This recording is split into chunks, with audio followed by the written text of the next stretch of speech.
Hello guys! So for today's video, tuturuan ko naman kayo kung paano nga ba gumawa ng lumpia. So meron tayo na 3 kilos, almost 3 kilos na ground pork dito. At ayan, dahil nga may nag-request sa atin sa TikTok kung paano nga ba gawin ang ating bestseller na lumpia. Ayan, tuturuan ko na kayo for today's video. Kaya huwag kayong bumitiw at panoorin nyo hanggang dulo dahil simple lang to at madaling gawin. Okay guys? Simulan na natin yan.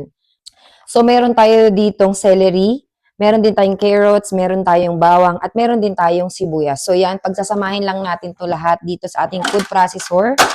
At grind lang natin yon. So yan.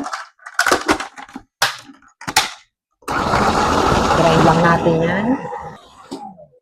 Okay. Grind na natin to sa ating giniling.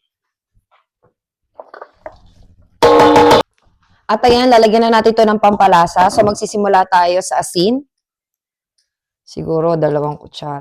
Okay, din tayo ng black pepper. Maglalagay naman tayo ng onion powder.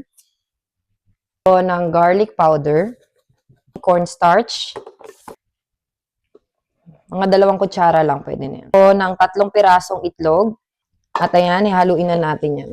Ensure lang na well combine ang inyong mixture. So guys, kung kayo ay magluluto nga ng lumpia, pagkatapos nyong haluin maigi ito, make sure lang na itry nyo magprito lang kayo ng kaunti, kumuha lang kayo ng kaunti, iprito nyo para matansya nyo kung tama na ba yung lasa ng ginawa nyong lumpia. Kasi hindi nyo masasabi kung ano nga bang lasa nito pag hindi nyo nga tinikman muna, no? So yan, simulan na natin ang pagbabalot at ayan, lalagay lang muna tayo dito. Isa lang muna tuturo ko sa inyo ha. Tapos ito, meron na tayong pandikit. Ang pandikit natin ay puti ng itlog. So yan, at meron tayo dito yung mixture natin, nilagay natin sa piping bag. So yan. Ay. So yan, tatry ko muna, pakita ko sa inyo ha. So gaganyanin nyo lang, make sure lang na flat na, napipi nyo. Tapos 2 gilid, close nyo lang.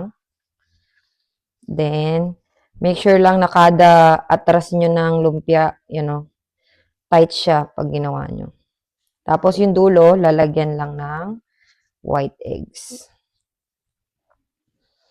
Ayan, okay? So guys, kapag nagprito kayo ng lumpia, make sure lang na deep fry yung ating oil, okay? Patry lang tayo ng ilang piraso. Pwede nyo rin hiwain sa gitna bago nyo iprito para luto yung loob.